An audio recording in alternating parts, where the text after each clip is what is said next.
warahmatullahi wabarakatuh. Perkenalkan, nama saya Ana Rahma Sapitri dengan NIM 1806416 akan mempresentasikan mengenai pengertian kebijakan publik. Istilah kebijakan publik merupakan terjemahan dari bahasa Inggris, yaitu public policy. Kecenderungan kata policy digunakan untuk istilah kebijakan. Kebijakan pada dasarnya adalah suatu keputusan yang dimaksud untuk mengatasi permasalahan tertentu, untuk melakukan kegiatan tertentu, yang melakukan kegiatan tertentu, atau untuk mencapai tujuan tertentu yang dilakukan oleh lembaga pemerintah yang berwenang dalam rangka penyelenggaraan tugas pemerintahan negara dan pembangunan bangsa. Adapun pengertian kebijakan publik menurut para ahli, yang pertama menurut Thomas Erdai, kebijakan publik adalah apapun yang dipilih pemerintah untuk melakukan atau tidak dilakukan. Jadi menurut Thomas Erdai ini, apabila pemerintah memilih untuk melakukan sesuatu, tentu ada tujuannya, karena kebijakan publik merupakan tindakan pemerintah. Apabila pemerintah memilih untuk tidak melakukan sesuatu, juga merupakan kebijakan publik yang ada tujuannya. Kebijakan publik merupakan segala sesuatu yang dikerjakan atau tidak dikerjakan oleh pemerintah, alasan suatu kebijakan harus dilakukan, dan manfaat bagi kehidupan bersama harus menjadi pertimbangan agar kebijakan tersebut mengandung manfaat yang besar bagi warganya dan tidak menimbulkan suatu kerugian. Disinilah pemerintah harus bijaksana dalam menetapkan suatu kebijakan. Yang kedua, menurut James Anderson, kebijakan publik adalah kebijakan yang dikembangkan oleh badan dan pejabat pemerintah. Pengertian ini memberikan makna bahwa kebijakan dapat berasal dari seorang pelaku atau sekelompok pelaku yang berisi serangkaian tindakan yang mempunyai tujuan tertentu. Kebijakan ini diikuti dan dilaksanakan oleh seorang pelaku atau sekelompok pelaku dalam rangka memecahkan suatu masalah tertentu.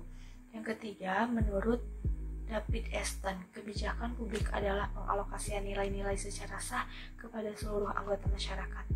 Jadi ketika suatu isu yang menyangkut kepentingan bersama dipandang perlu untuk diatur, formulasi isu tersebut menjadi kebijakan publik yang harus dilakukan dan disusun serta disepakati oleh para pejabat yang berwenang.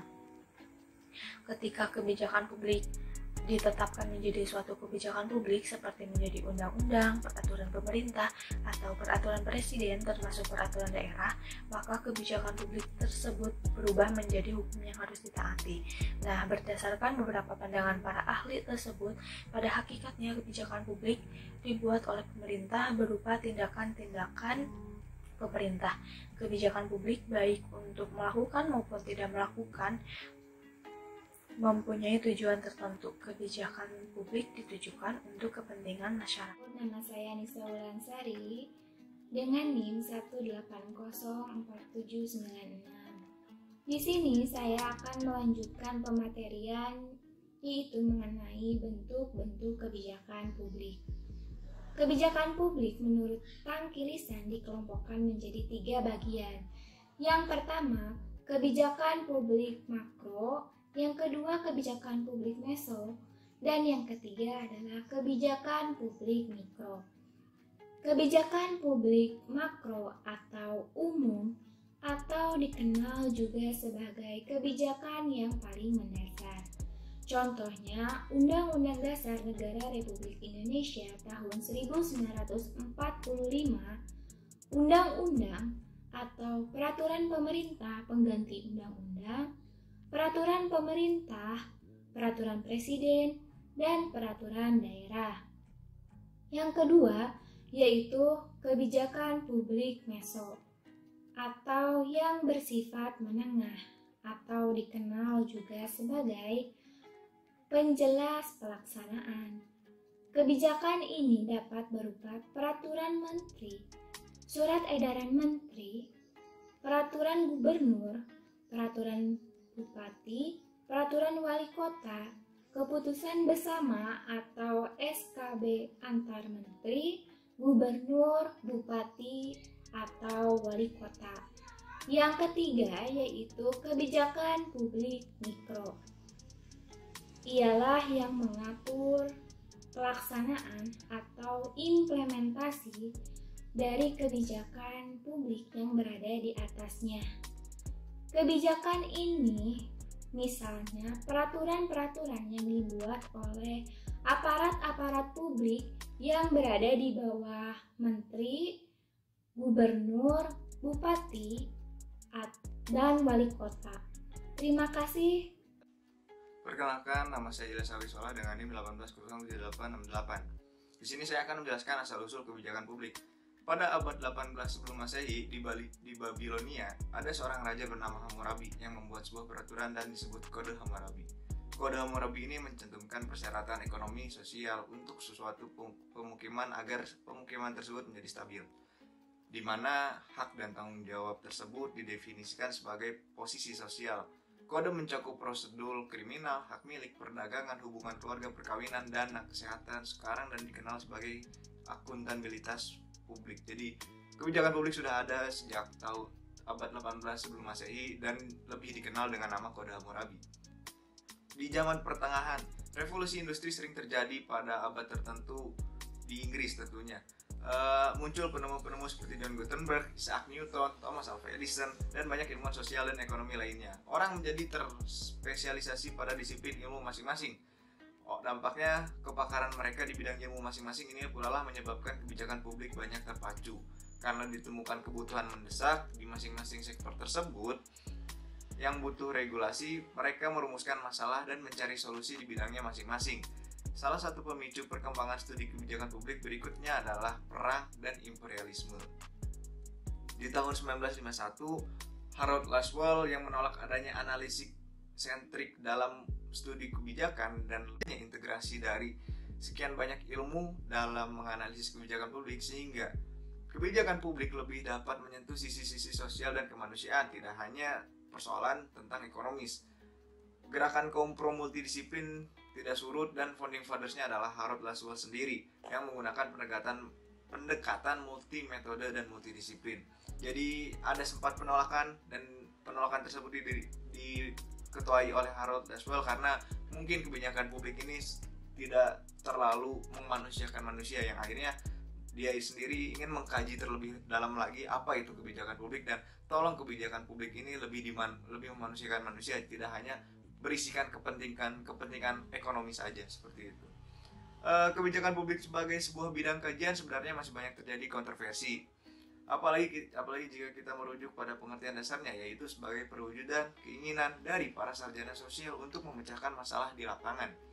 Maka bisa jadi awal kemunculan studi ini jauh sebelum Lawless dilahirkan, sehingga sebenarnya yang perlu dikemukakan dalam mempelajari studi kebijakan publik ini secara runtut adalah mencandra gejala-gejala zaman yang mengindikasikan keberadaannya. Jadi kebijakan publik dari zaman ke zaman selalu dianggap sebagai solusi mungkin dari segala banyaknya permasalahan.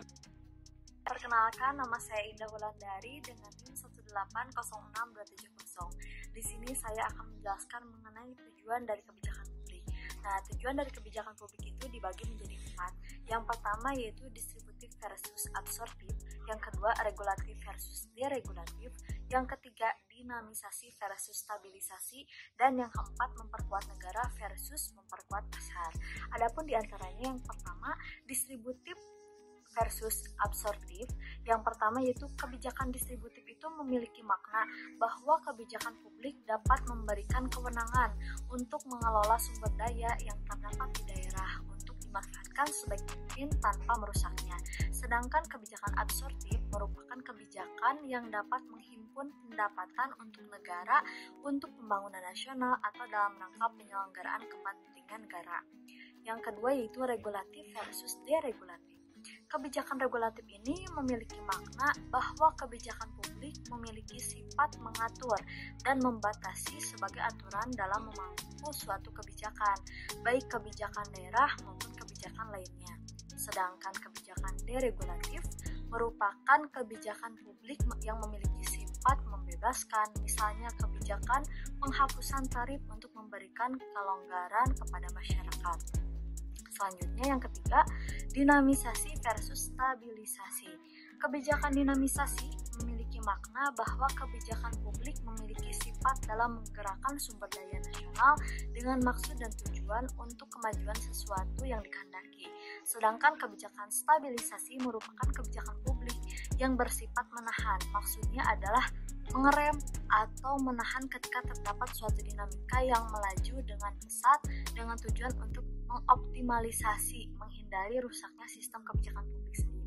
Nah, yang terakhir yakni memperkuat negara versus memperkuat pasar.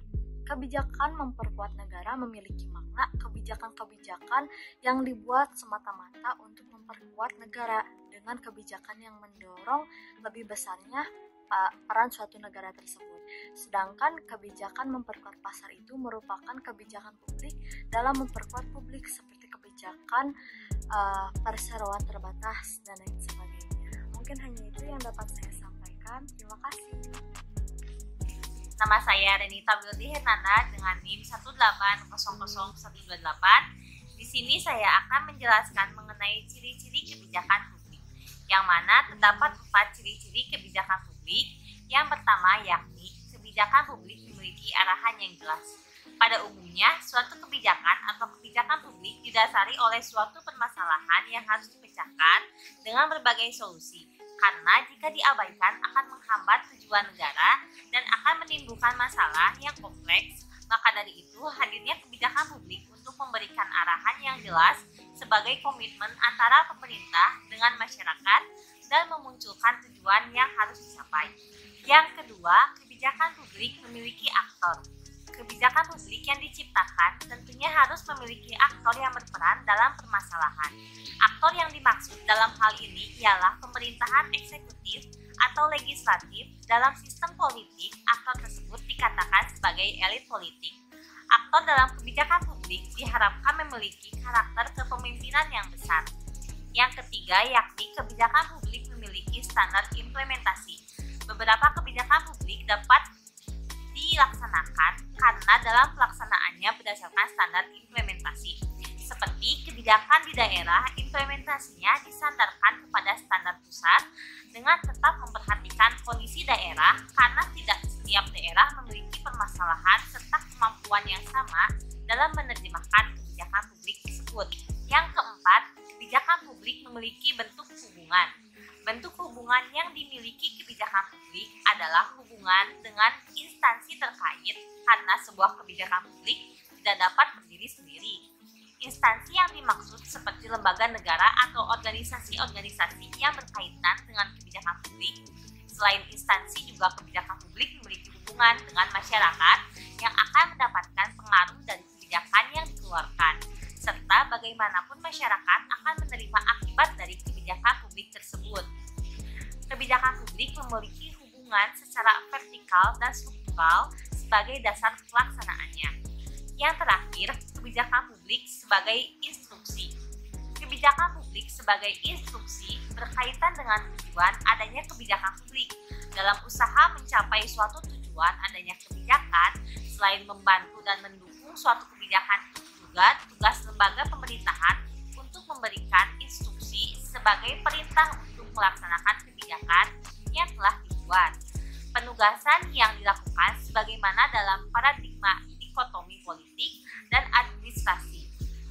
Menurut Frison, menegaskan bahwa pemerintah memiliki dua fungsi yang berbeda, yaitu fungsi politik dan fungsi administrasi.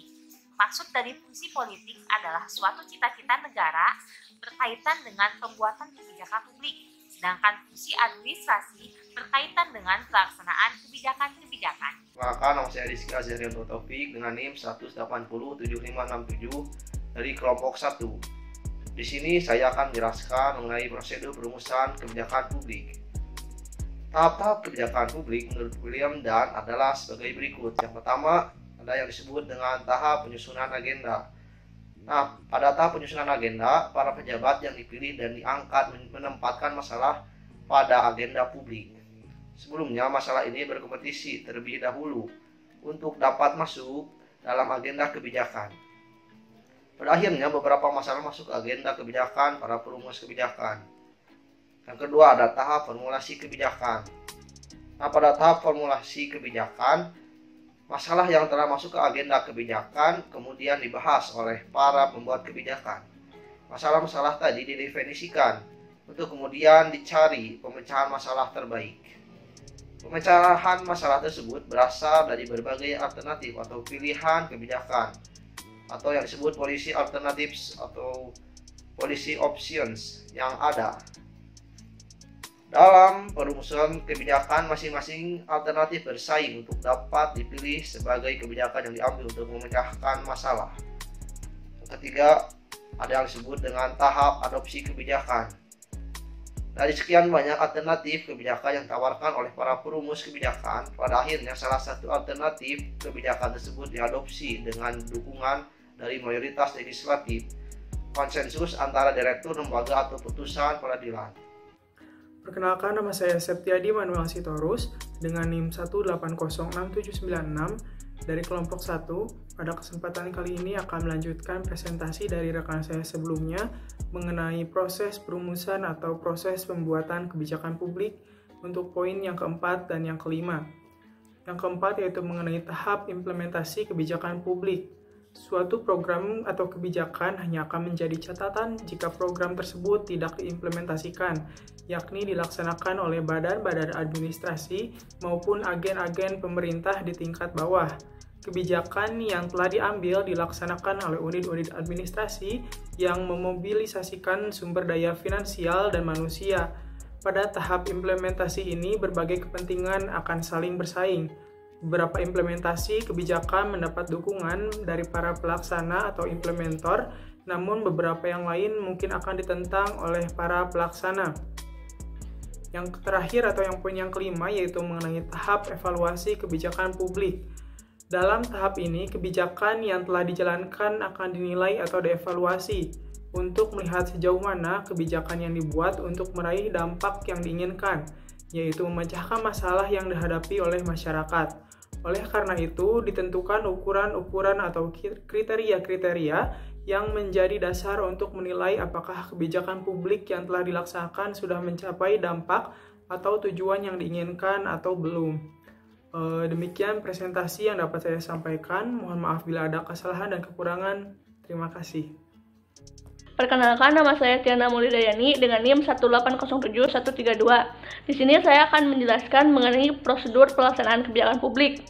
Pelaksanaan kebijakan publik merupakan kegiatan lanjutan dari proses perumusan dan penetapan kebijakan, sehingga pelaksanaan kebijakan dapat dimaknai sebagai tindakan yang dilakukan baik oleh individu maupun kelompok pemerintah yang diorientasikan pada pencapaian tujuan-tujuan yang telah digaris dalam keputusan kebijakan.